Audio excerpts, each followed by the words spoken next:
Good morning student. आज हम अपने हिंदी व्याकरण के पाठ्यक्रम के अंतर्गत उपसर्ग का अध्ययन करेंगे। हमारे पाठ्यक्रम में उपसर्ग और प्रत्यय हैं। सबसे पहले आज हम प्रत्येक उपसर्ग का अध्ययन करते हैं। उपसर्ग क्या होता है? उप और सर्ग, ये दो शब्दों के योग से क्या बना है? उपसर्ग बना है। उप का अर्थ क्या होता है? समीप, पास या निकट, और सर्ग का अर्थ होता है सृष्टि करना, यानी पास पास बैठाकर नया अर्थ वाला शब्द बनाना। तो उपसर्ग दो शब्दों के योग से मिलके बना है, उप और धन। उप धन सर्ग, यानी उप और सर्ग यानी पास पास बैठाकर शब्दों को एक नया अर्थ वाला शब्द बनाना। उपसर्ग वास्तव में शब्द होते हुए भी शब्द नहीं होते हैं, इन्हें शब्दांश कहा जाता है, यानी शब्द का अंश, क्योंकि इनका प्रयोग स्वतंत्र रूप से नहीं किया जा सकता। उपसर्गों एवं प्रत्ययों का प्रयोग पूर्ण या सार्थक शब्दों के साथ ही किया जाता है, यानी किसी न किसी शब्द के साथ उसका जुड़ाव होता है, तभी वो उपसर्ग का प्रयोग होता है। उपसर्ग स्वतंत्र रूप से प्रयोग में नहीं आता है। जो शब्दांश किसी शब्द के पहले जुड़ता है, पहले जुड़कर उसके अर्थ में एक विशेषता उत्पन्न कर देता है अथवा अर्थ में कोई परिवर्तन ला देता है, उन्हें उपसर्ग कहते हैं। जैसे हम एक उदाहरण लेते हैं बच्चों, यहाँ पर जैसे पुत्र। अब अपने को ध्यान है कि उपसर्ग शब्द के आगे लगाया जाता है, आगे जोड़ा जाता है। अगर मान लो इसमें सु उपसर्ग जोड़ दिया जाए तो क्या बन गया? एक नया शब्द बन गया, सुपुत्र। सुपुत्र यानी होता है अच्छा पुत्र। इसी तरीके से जैसे पुत्र है, इसके आगे कु जोड़ दिया जाए तो क्या बन जाएगा? कुपुत्र, यानी बुरा पुत्र। तो इस तरीके से शब्द के आगे उपसर्ग जोड़ा जाता है। उपसर्ग का प्रयोग स्वतंत्र रूप से नहीं हो सकता है। जैसे अगर सुई लिखें तो इससे कोई भी अर्थ नहीं निकलता है, इसलिए शब्द के साथ और शब्द के आगे ही इसको जोड़ा जाता है। जैसे यहाँ पर पुत्र के आगे हमने सु उपसर्ग लगाया तो सुपुत्र बना, यानी अच्छा पुत्र, और पुत्र शब्द के आगे हमने कु लगाया तो कुपुत्र यानी बुरा पुत्र। तो इस तरीके से यहाँ पर है कि एक नए शब्द का निर्माण करना। उपसर्ग का अर्थ होता है पास में बैठाकर दूसरा नया अर्थ वाला शब्द बनाना या नया अर्थ देना। जैसे यत्न। अब यत्न में भी हम प्र आगे लगा देंगे तो क्या बन जाएगा? प्रयत्न। और प्रयत्न का एक नया अर्थ वाला शब्द क्या बनेगा? यानी प्रयास करना। इसी तरीके से नए शब्द का अर्थ होगा प्रयास करना। उपसर्गों के प्रयोग से पहले शब्दों की 3 स्थितियाँ होती है। उन 3 स्थितियों को हम जानते हैं।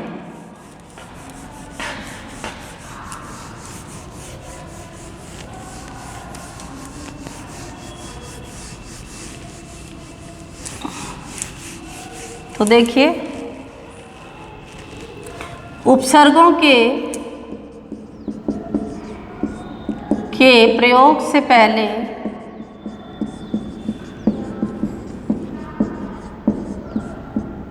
तीन स्थितियां होती है।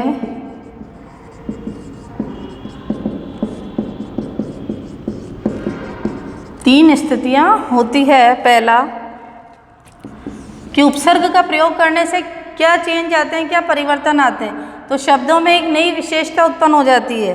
शब्द के अर्थ में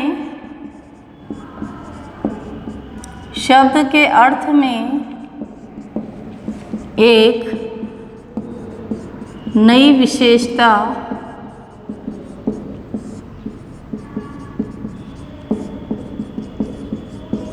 उत्पन्न होती है। दूसरा, शब्द के अर्थ में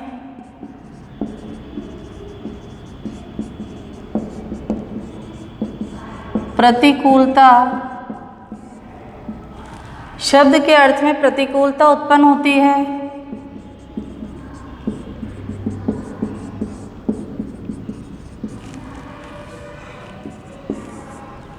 शब्द के अर्थ में कोई विशेष अंतर नहीं होता।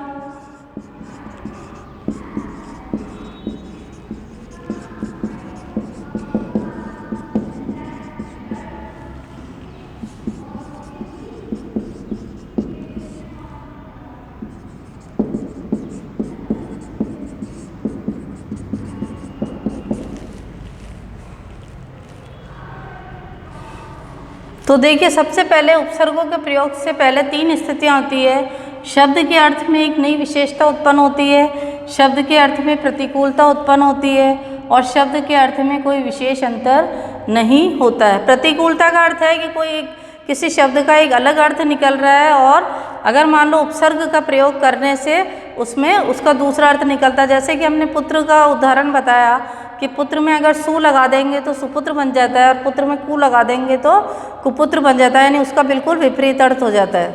तो इस तरीके से प्रतिकूलता भी उत्पन्न होती है। उपसर्ग शब्द निर्माण में बड़ा ही सहायक होता है। एक ही मूल शब्द के विभिन्न उपसर्गों के योग से विभिन्न अर्थ प्रकट होते हैं। तो बच्चों, यहाँ पर हम हिंदी के ये उपसर्ग जो है, उपसर्ग के प्रकार जानेंगे कि उपसर्ग प्रमुख रूप से कितने प्रकार के होते हैं। उपसर्ग प्रमुख रूप से 3 प्रकार के होते हैं। हिंदी के उपसर्ग, संस्कृत के उपसर्ग और उर्दू, फारसी और अंग्रेजी भाषा के उपसर्ग, जिसे विदेशी उपसर्ग भी कहा जाता है।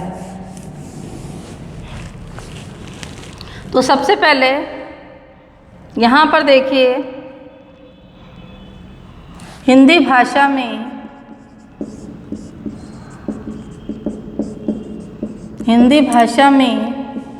तीन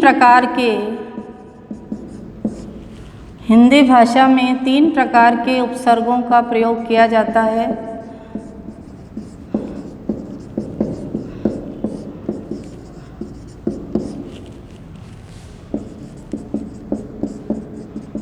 पहला आ जाएगा संस्कृत के उपसर्ग,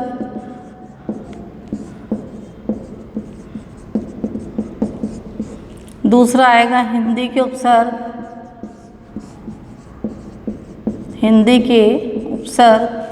और तीसरा आ जाएगा अपने विदेशी उपसर्ग, जिसमें अंग्रेजी, अरबी, फारसी, उर्दू के उपसर्ग भी शामिल हो जाएंगे इसमें। विदेशी उपसर्ग। तो इस प्रकार बच्चों, संस्कृत के जो कुल उपसर्ग हैं वो 22 उपसर्ग हैं। हिंदी के 10 उपसर्ग हैं और अन्य भाषाओं के भी 10 उपसर्ग मानेंगे, जिसमें उर्दू और अंग्रेजी के उनके अलग होंगे। तो यहाँ पर बच्चों, संस्कृत के जो उपसर्ग होते हैं उन्हें तत्सम उपसर्ग भी कहा जाता है और जो हिंदी के उपसर्ग होते हैं उन्हें तद्भव उपसर्ग भी कहा जाता है। और ये अन्य भाषाओं से, अन्य जगह से आए हैं, इसलिए इनका विदेशी उपसर्ग के अंतर्गत आएगा। तो संस्कृत के उपसर्ग जो हैं वो संस्कृत भाषा से लिए गए हैं, जो हिंदी भाषा में आए हैं। हिंदी के उपसर्ग हिंदी भाषा के अंतर्गत ही हैं और विदेशी उपसर्ग जो अन्य भाषाओं से सम्मिलित हुए हैं। तो हिंदी के उपसर्गों को तद्भव उपसर्ग भी कहा जाता है। इनका प्रयोग प्रायः हिंदी शब्दों के साथ किया जाता है, जैसे अध धन जला। तो क्या बन जाएगा? अध जला। बिना धन मांगे, बिन मांगे।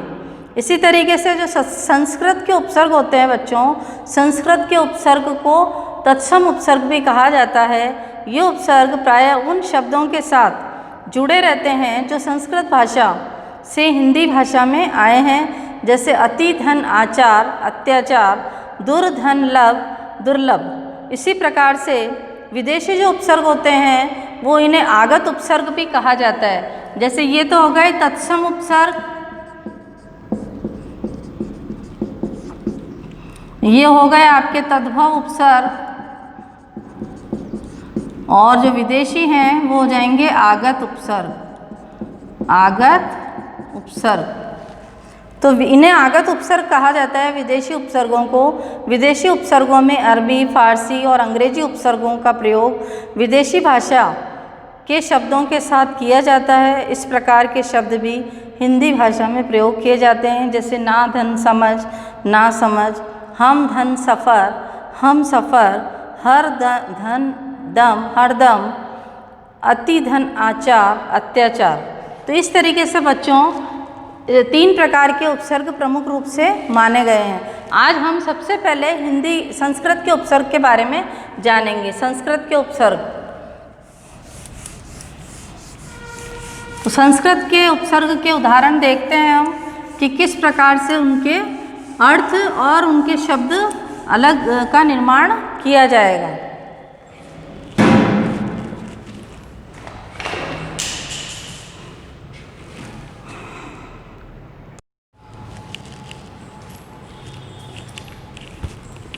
आज बच्चों हम संस्कृत के उपसर्ग के बारे में जानेंगे कि संस्कृत के उपसर्ग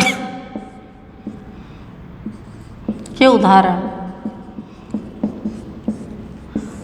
संस्कृत के जो उपसर्ग हैं वो संस्कृत भाषा से लिए गए हैं, संस्कृत भाषा के अंतर्गत वो उपसर्ग आए हैं। तो सबसे पहले देखिए हम लेते हैं अति।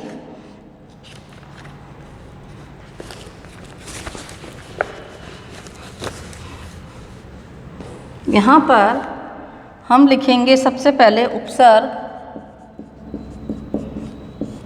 फिर अर्थ और फिर उदाहरण।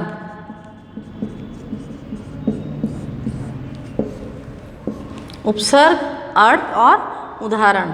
तो सबसे पहले देखिए अ लेते हैं उपसर्ग। मान लो अ का अर्थ अन के रूप में आएगा, यानी निषेध। इसका उदाहरण लिखेंगे हम अनर्थ,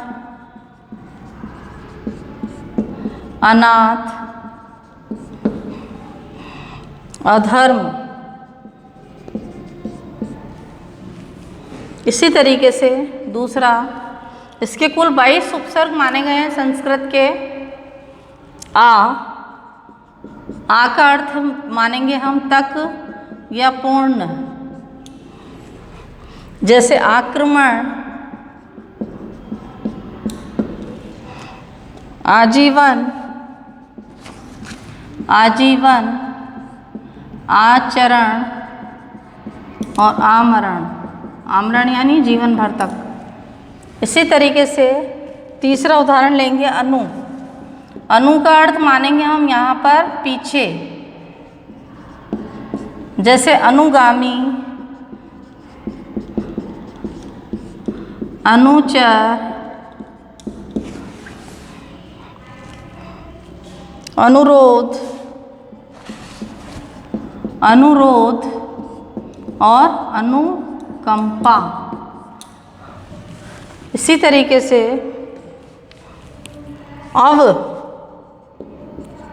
अव यानी बुरा, हीन, अवगुण, अवनति, अवशेष, अवशेष और अवतार, अवतार। इसी तरीके से अभी, अभी से शब्द बनेंगे। देखिए अभी यानी चारों ओर, सामने या समीप या चारों सॉरी। तो यहाँ पे अभियोग, अभियोग, अभिनेता, अभिनय और अभिमान। इसी तरीके से 6 नंबर पे देखेंगे अप। अप का अर्थ भी बच्चों यहाँ पर बुरा और हीन से लिया जाएगा, बुरा, हीन। तो परीक्षा में अगर आपके आ जाता है कि इस प्रकार के उपसर्गों के शब्द लिखिए अ उपसर्ग लगाकर या आ लगाकर या अनु लगाकर, तो आपको केवल उनका उदाहरण, अर्थ, ये शब्द ही लिखने हैं। तो अप का देखिए, अपकार, अपयश, अपमान, अपहरण,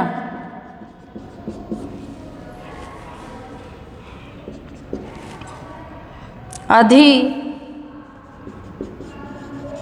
अधि यानी होगा ऊपर, और श्रेष्ठ। तो यहाँ पर लिखेंगे हम अधिधन, अधिकार, अधिधनकार, अधिकार, अधिधनक्ष, अध्यक्ष, अध्यक्ष, अधिपति,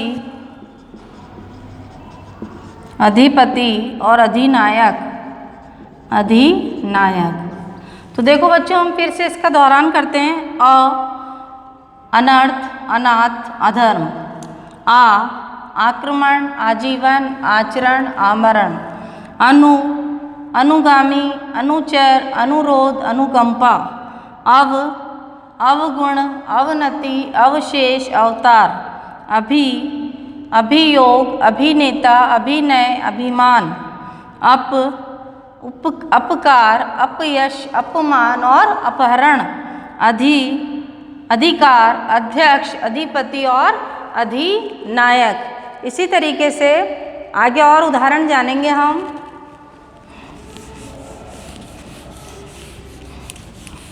संस्कृत के बच्चों कुल 22 उपसर्ग माने गए हैं इसमें।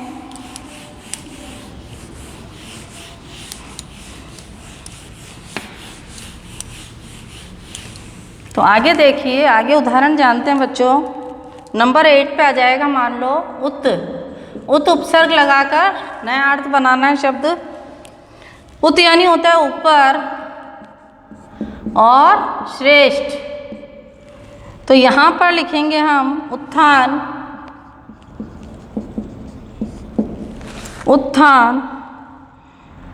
उत्कर्ष, उत्तम और उद्धार। उत धन धार, उद्धार हो जाएगा, द में परिवर्तन हो जाएगा, उद्धार। तो ये भी करेक्ट माना जाएगा इसको। इसी तरीके से नंबर 9 पे देखिए,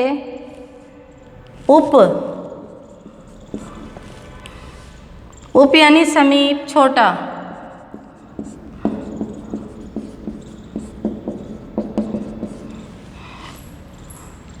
उपमंत्री,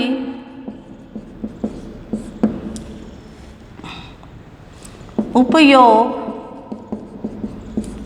उपकार और उपचार। इसी तरीके से नंबर 10 पे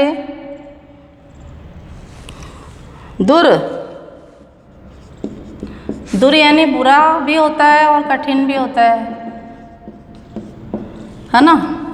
तो आप लिखेंगे दुर्लभ, दुर्धन लभ, दुर्लभ, दुर्गति, दुराचार और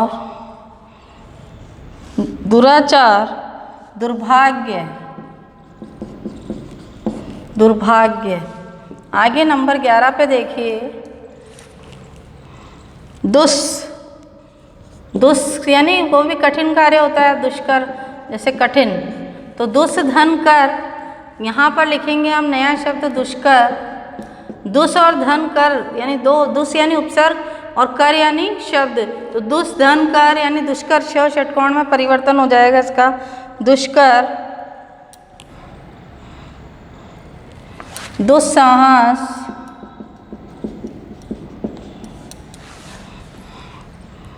दुशासन, दुशासन।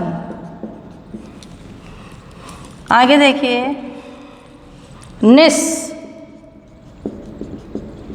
निस यानी निषेध और रहित। निष्काम, निस्धन काम, निष्काम। निस्धन चल, निश्चल, निश्चल। निसंकोच, निसंकोच। आगे देखिए, निर और नी, निर और नी यानी रहित और बिना। निर्धन, निर्धन धन, निर्धन।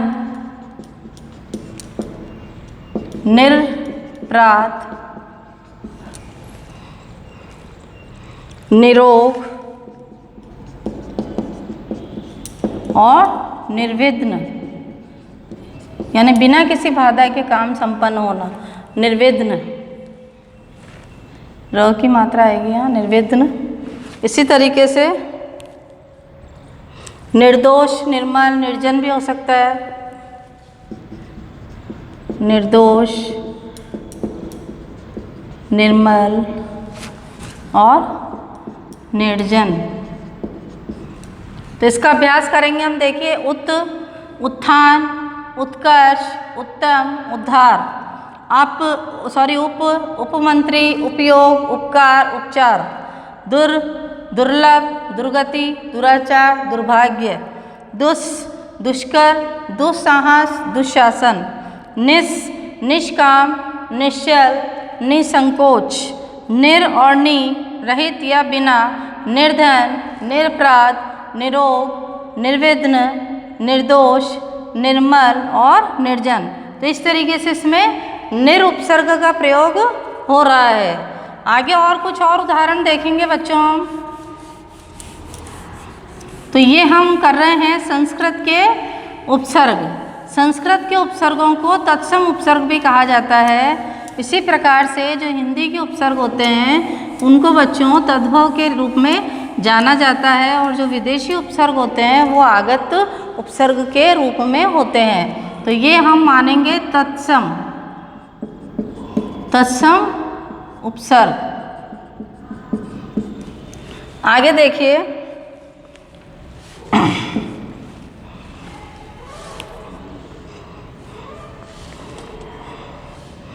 नंबर 14 पे देखिए, नी उपसर्ग। नी का मानेंगे हम यहाँ पर अभाव या अधिक। अभाव या अधिक। अब यहाँ पर देखिए मानेंगे हम जैसे निरोग, निवास, निहाल।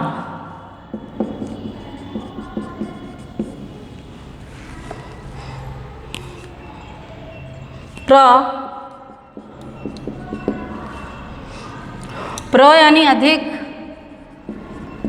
आगे। प्रवाह, प्रगति,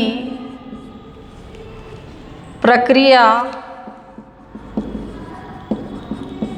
प्रयोग, प्रदर्शन। ये प्र उपसर्ग के अंतर्गत आएगा। परा, पीछे, उल्टा। परा से बनेगा शब्द पराक्रम, पराजय, पराभव, परास्त। आगे देखिए, प्रति। प्रति का अर्थ है प्रत्येक और उल्टा। ये सारे उपसर्ग जो हैं अपने हिंदी व्याकरण की पुस्तक के अंतर्गत पेज नंबर 74 और 75 पे आप देख लीजिए। प्रत्येक, उल्टा, प्रतिदिन, प्रतिकूल और प्रत्यक्ष। आपको इनका अभ्यास करते हुए आपको जो अभ्यास पत्र दे रखा है व्याकरण की पुस्तक में उसको आपको फिल करना है बच्चों, ताकि आपका अभ्यास होता रहे। परि, पूर्ण या आसपास। तो यहाँ पर लेंगे हम परिणाम, परिणाम, परिक्रमा, परिपक्व और परिणति। परिणति। इसी तरीके से वी का अर्थ भी अभाव या विशेष। तो यहाँ पर लेंगे हम जैसे विभाग, विदेश, वियोग, वियोग और विराम। इसी तरीके से नंबर 20 पे आएगा आपके सम, सम का अर्थ लेंगे हम पूर्णता, अच्छा। सम्मान,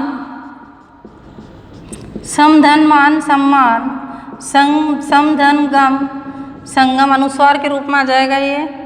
संहार, समधन हा संहार, ये भी अनुस्वार के रूप में आ जाएगा और मैं का प्रयोग नहीं होगा।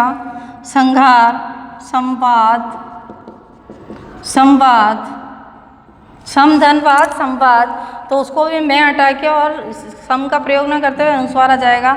और संवेदना, संवेदना, तो देखिए बच्चों, निरोग, निवास, निहाल, प्रवाह, प्रगति, प्रक्रिया, प्रयोग, प्रदर्शन, पराक्रम, पराजय, पराभव, परास्त, प्रतिदिन, प्रतिकूल, प्रत्यक्ष, परिणाम, परिक्रमा, परिपक्व और परिणति, विभाग, विदेश, वियोग, विराम। वि उपसर्ग का प्रयोग हुआ है। सम, सम्मान, संगम, संहार, संवाद और संवेदना। इसी तरीके से दो उपसर्ग और देखते हैं बच्चों हम, जो संस्कृत के उपसर्ग के अंतर्गत ही आएगा।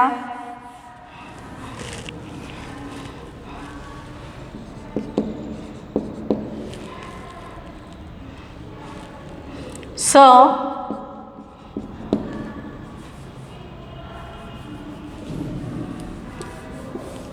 ये देखिए आगे, स, सु और कु। एक और ले लेते हैं, तो यहाँ पर हो जाएगा सहित के साथ, सहित या के साथ, सु अच्छा, सहज, और कु यानी बुरा। तो यहाँ पर हम लेंगे स का, जैसे सपरिवार